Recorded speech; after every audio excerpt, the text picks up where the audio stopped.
Screen दिख रही है? हाँ ओके, देखो प्रीवियस चैप्टर्स में हमने प्रीवियस लेक्चर में हमने तुम्हारा एजेक्स स्टार्ट किया। एजेक्स क्या है वो चीज़ देखे, एजेक्स का वेब एप्लीकेशन मॉडल भी देखे, और एजेक्स किस तरह से वर्क करता है वो पूरा विद फिगर हमने ये सारी चीज़ें देखे। आई होप वहाँ तक क्लियर है चीज़ें। Now we are starting the new syllabus topic that is your XML HTTP request object. XML HTTP request object देखो क्या होता है। HTTP request object is the key to AJAX. अब जैसे मैंने उस दिन बताई कि अगर तुम्हें एक पेज से दूसरे पेज पे जाना है तो वो कन्वर्ट करने का काम तुम्हारा HTTP रिक्वेस्ट करता है, तुम्हारा हाइपर टेक्स्ट ट्रांसफर प्रोटोकॉल, जो तुम्हें करंट पेज से किसी और पेज पे ट्रांसफर करवाता है।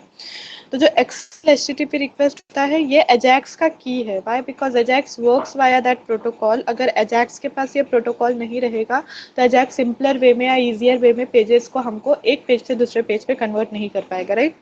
Use XML HTTP request object to interact with servers. You can retrieve data from a URL without having to do a full page refresh. This enables a web page to update just part of a page without disrupting what the user is doing. जैसे मैंने last lecture में बताई कि XML HTTP request के through तुम लोग जो Ajax है वो डायरेक्टली सर्वर से इंटरेक्ट करता है।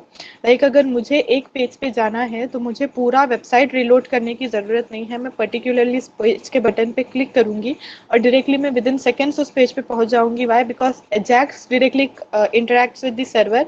वो सर्वर से डेटा फेच करके मुझे वो पेज मेरे स्क्रीन पे ला कर देता है, रिट्राइव कर देता है। तो ये काम तुम्हारा यूआरएल करता है। यूआरएल में हम लोग लगाते हैं तुम्हारा HTTP protocol. If you find any URL जैसे https:// एंड देन यूआरएल का नेम रहता है www.google.com एक्सेट्रा एक्सेट्रा। तो ये क्या अनेबल करता है, तुम्हारा जो भी पेज है वो पर्टिकुलर पेज ही रिफ्रेश होता है instead of refreshing the whole website. All modern browser support the XML HTTP request object. तो जितने भी मॉडर्न ब्राउजर है क्लासिक ब्राउजर्स के अलावा, जो पिछले वाले ब्राउजर्स है वो सपोर्ट नहीं करते, बट जो मॉडर्न ब्राउजर है जैसे क्रोम है, तुम्हारा इंटरनेट एक्सप्लोरर है, ये सारे ब्राउजर्स जो है XML HTTP request object model को सपोर्ट करते हैं। उसके बाद देखो XML HTTP request object can be used to exchange data with a web server behind the scenes. This means that it is possible to update parts of a web page without reloading the whole page. तो यहाँ पे क्या करता है XML HTTP request? ये सिर्फ क्या करता है, एक्सचेंज करता है डेटा तुम्हारे वेब सर्वर के साथ बिहाइंड द सीन्स। मतलब तुम्हें वो चीज़ नजर नहीं आती। जैसे मैंने उस दिन फॉर्म का example the that you filled a form जिसमें तुमने सारी डिटेल्स तुम्हारी प्लेस कर दी है, एंड देन जब सबमिट करते हो तो डेटा कहाँ पे जाता है, स्टोर हो जाता है तुम्हारे डेटाबेस में। डेटाबेस कहाँ पे, तुम्हारे सर्वर के ऊपर है, राइट? मतलब इनडायरेक्टली वो डेटा कहाँ पे जा रहा है, तुम्हारे सर्वर पे जा रहा है। तो एक तरह से तुम्हारा XML HTTP रिक्वेस्ट मॉडल जो ट्रांसफर कर रहा है एक पेज से दूसरे पेज पे डेटा को, या तुम्हारा जो रिक्वेस्ट है उसको, तो ये क्या करता है, तुम्हारे सर्वर को डेटा एक्सचेंज करता है। तुम्हारा डेटा प्लस सर्वर से डेटा तुम्हें रिट्राइव करके देता है, या तुम्हारा डेटा कहाँ ले जाता है, सर्वर के पास ले जाता है बिहाइंड द सीन्स। इसकी हेल्प से तुम लोग क्या करते हो, कुछ पार्ट अगर रिफ्रेश करना है पेज का तो तुम वो पर्टिकुलर पार्ट को ही रिफ्रेश करते हो instead of reloading the whole page. ठीक है? Despite its name XML HTTP request can be use to retrieve any type of data, not just XML, and it supports protocols other than HTTP including file and FTP। तो देखो XML HTTP request के अलावा अगर दूसरे type का data retrieve करके देना है सर्वर को तो वो भी थ्रू इस प्रोटोकॉल के थ्रू कर सकते हो। सिर्फ XML डेटा नहीं, दूसरे तरह का भी डेटा रिट्राइव होगा। और ये सिर्फ HTTP प्रोटोकॉल को सपोर्ट नहीं करता, अजैक्स तुम्हारा बाकी प्रोटोकॉल्स को भी सपोर्ट करता है। जैसे फाइल प्रोटोकॉल है तुम्हारा FTP, file transfer protocol. Now what is FTP? File transfer protocol, जो कि फाइल्स को ट्रांसफर करता है। जैसे HTTP क्या करता है, तुम्हारा टेक्स्ट ट्रांसफर, एक तरह से एक पेज से दूसरे पेज पे तुम लोग जाते हो। बट फाइल ट्रांसफरिंग के लिए, जैसे कोई चीज तुम लोग शेयर कर रहे हो किसी से, मीडियम एक्सचेंज कर रहे हो, राइट? फाइल हो सकते हैं, कुछ डॉक्यूमेंट्स हो सकते हैं, तो ये ट्रांसफर करने के लिए जो प्रोटोकॉल यूज किया जाता है that is your FTP, file transfer protocol. उसके बाद देखो कंस्ट्रक्टर्स कितने हैं। क्या है कंस्ट्रक्टर तुम्हारे HTTP रिक्वेस्ट ऑब्जेक्ट मॉडल में या फिर XML HTTP रिक्वेस्ट में? The constructor initialises an XML HTTP request, it must be called before any other methods call. तो देखो तुम्हारा जो कंस्ट्रक्टर रहेगा वो इनिशियलाइज करेगा किसको, तुम्हारे XML HTTP रिक्वेस्ट को। दैट मीन्स अगर तुम लोगों को XML HTTP रिक्वेस्ट इनिशियलाइज करनी है उसके लिए कंस्ट्रक्टर का होना जरूरी है। कंस्ट्रक्टर किस फॉर्म में लिखते हैं, देखो यहाँ पे XML HTTP रिक्वेस्ट पैरेंथेसिस लगा दिए। दैट मीन्स व्हाट, तुम XML HTTP रिक्वेस्ट को को इनिशियलाइज कर रहे हो, कॉल कर रहे हो, एक तरह से स्टार्ट कर रहे हो। उसका एग्जाम्पल देखो दिया हुआ है, एक वेरिएबल डिक्लेयर कर दो। वेरिएबल्स हम ऑलरेडी तुम लोगों के जावास्क्रिप्ट में देख चुके हैं, right. Variable is equals to new XML HTTP request. अब न्यू मेथड लगा रहे हो, न्यू बोले तो नया XML HTTP रिक्वेस्ट को जनरेट कर रहे हो या इनिशियलाइज कर रहे हो।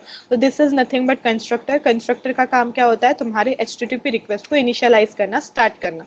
तो वहां पे तुम एक वेरिएबल लगा के वहां पे न्यू मेथड को जनरेट कर सकते हो, ठीक है। तो this is all about constructor. ज्यादा डीप में देखने की भी जरूरत नहीं है, वही एग्जाम्पल्स दिए हुए हैं, ज्यादा लेंथी हो जाएगा। उसके बाद देखो गेट रिक्वेस्ट दी हुई है। गेट रिक्वेस्ट क्या करती है, देखो यहाँ पे एक ऊपर गेट रिक्वेस्ट के ऊपर कुछ 3 सेंटेंसेस दिए हुए, वो देख लो पहले।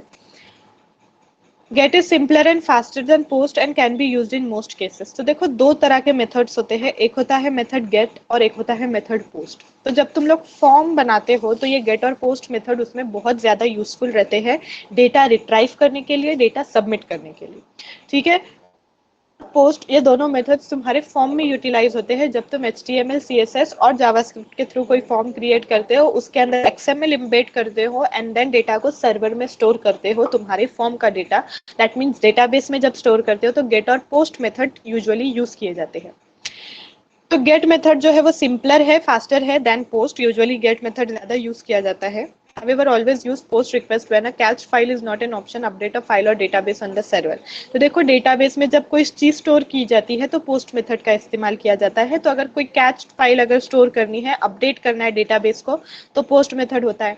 फिर अगर sending large amount of data to the server, database में या सर्वर में लार्ज अमाउंट ऑफ डेटा जब भेजना है, सबमिट करना है, तब भी पोस्ट मेथड को यूज करते हैं, क्योंकि post has no size limitation. Post method के कोई साइज लिमिटेशंस नहीं होते। पोस्ट मेथड के थ्रू तुम लोग कितना भी बड़ा अमाउंट का डेटा डेटाबेस या सर्वर में स्टोर कर सकते हो।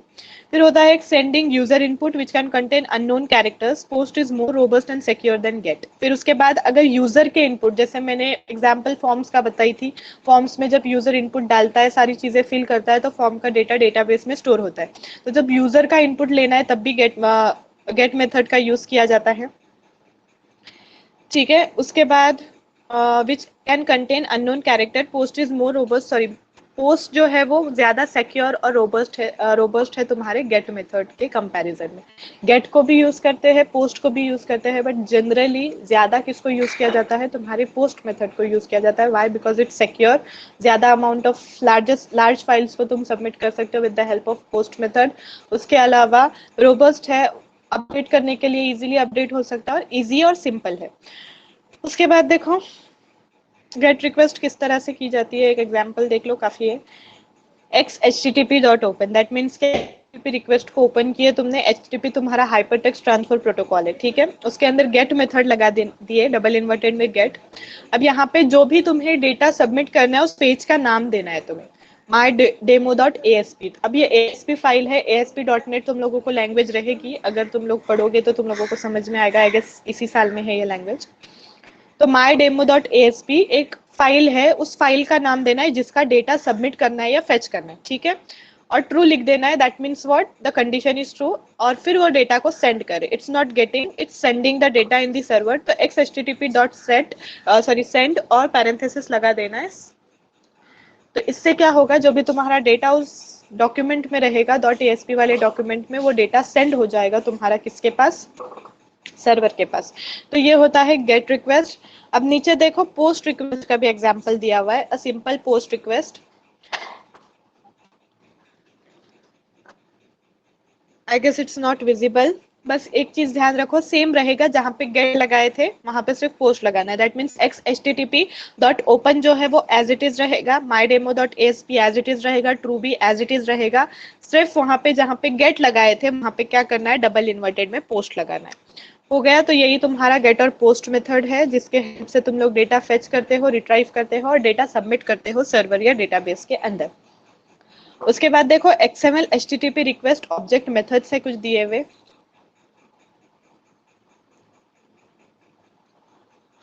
ऑब्जेक्ट मेथड्स देखो, अब पहले देखो न्यू XML HTTP रिक्वेस्ट, जो ऊपर जस्ट अभी हमने देखे, राइट। उससे क्या होता है, एक new XML HTTP request create होती है। फिर नीचे देखो ओपन मेथड है। ओपन जो क्या करता है, specifies the request, request specify करता है। ठीक है। फिर उसके बाद देखो ओपन मेथड यूआरएल असिंक, ठीक है। उसके बाद है ओपन मेथड यूआरएल असिंक, फिर यूजर नेम, फिर है open method URL async user name and password. तो ये 4 तरह के मेथड्स को तुम ओपन कर सकते हो। तो देखो मेथड क्या करता है, जो मेथड वहां पे टर्म लगाया हुआ है वो रिक्वेस्ट टाइप है, जैसे गेट या पोस्ट। तो कौन सा मेथड चाहिए तुमको, गेट मेथड चाहिए या पोस्ट मेथड चाहिए, ये कौन डिफाइन करेगा, मेथड। वहां पे मेथड की जगह तुम लोग क्या लिखोगे, गेट या पोस्ट लिखोगे। यूआरएल की जगह पे फाइल लोकेशन, जैसे ऊपर mydemo.asp दिया हुआ था, तो फाइल का नेम और उसका लोकेशन देना रहेगा। असिंक के जगह पे ट्रू या फॉल्स, जैसे ऊपर लगाए ना mydemo.asp के आगे कॉमा दे के ट्रू लगाए थे, तो यहाँ पे ट्रू या फॉल्स लगाएंगे। ट्रू बोले तो असिंक्रोनस, फॉल्स बोले तो सिंक्रोनस। फिर उसके बाद आता है user name. User name optional रहता है, जैसे अगर डेटाबेस में एंट्री डालनी है तो डेटाबेस का यूजर नेम डालना रहता है, और पासवर्ड ऑप्शनल रहता है, डेटाबेस का पासवर्ड डालना रहता है। तो ये 4 तरह के मेथड्स तुम लोग जनरेट कर सकते हो गेट और पोस्ट मेथड में। Open method URL, open method URL async, open method URL async user name and open method URL async user name and password. जहाँ पे मेथड क्या है, गेट या पोस्ट मेथड हो सकता है, दोनों में से कोई एक। यूआरएल जो रहेगा वो फाइल का नेम एंड लोकेशन रहेगा। फिर उसके बाद असिंक जो रहेगा ट्रू और false, that is asynchronous and synchronous, और यूजर नेम और पासवर्ड ऑप्शनल रहेंगे, बट वो डेटाबेस के यूजर नेम और पासवर्ड रहेंगे। उसके बाद देखो आता है send, sends the request to the server used for get request, request send करने के लिए, जैसे हमने सेंड मेथड लगाए। फिर उसके बाद send string, sends the request to the server, same है, बस यहाँ पे कोई स्ट्रिंग अटैच कर सकते हो तुम लोग, ये भी क्या सर्वर को रिक्वेस्ट सेंड करता है। फिर अब पोस्ट रिक्वेस्ट के लिए देखो कौन कौन से मेथड यूज होते हैं। Set request header, adds a label और value to the header to be send, तो जो हेडर तुम लोगों को सेंड करना है उसको कोई वैल्यू अटैच कर सकते हो with the help of set request header method. फिर उसके बाद अबॉर्ट, अबॉर्ट बोले तो कैंसिल, डिलीट कर देना है, वो मेथड वहां पे कट हो जाएगा, कैंसिल हो जाएगा। Get all request sorry all response header, तो ऑल रिस्पॉन्स हेडर क्या करता है, जो complete set of HTTP header रहेगा, कंप्लीट सेट को जो है वो सर्वर में सबमिट कर देगा। फिर उसके बाद गेट रिस्पॉन्स हेडर, ऑल नहीं है यहाँ पे, सिर्फ रिस्पॉन्स हेडर है, तो एक स्पेसिफाइड हेडर को वो सबमिट करेगा, जो भी तुम वहां पे डालोगे जिस हेडर का नाम, सिर्फ वही हेडर तुम्हारा सबमिट होगा, बाकी का सबमिट नहीं होगा। यहाँ तक चीजें क्लियर है, ये चीजें समझ में आई। गेट मेथड समझ में आया, गेट पोस्ट मेथड।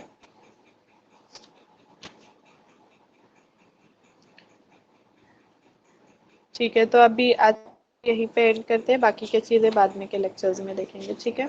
यहाँ पे तुम्हारा XML HTTP रिक्वेस्ट जो है वो खत्म हो गया है टॉपिक। एजेक्स का आई गेस 1 या 2 सिलेबस टॉपिक बचे हैं, इस लेक्चर में देखेंगे, और एजेक्स भी वहाँ पे तुम्हारा कंप्लीट हो जाएगा। यूनिट 3 में आई गेस तुम्हारे 3 चैप्टर्स दिए हुए हैं, जिसमें एजेक्स है जो अभी जस्ट हम लोग देख रहे हैं, फिर PHP है जो सबसे इंपॉर्टेंट टॉपिक है, जिसके डेटाबेस के लिए रिक्वायर्ड रहेगा, और फिर jQuery है जो 3rd चैप्टर है, वो भी देखेंगे हम लोग, ठीक है। तो आज का लेक्चर एंड करते हैं, बाय बाय।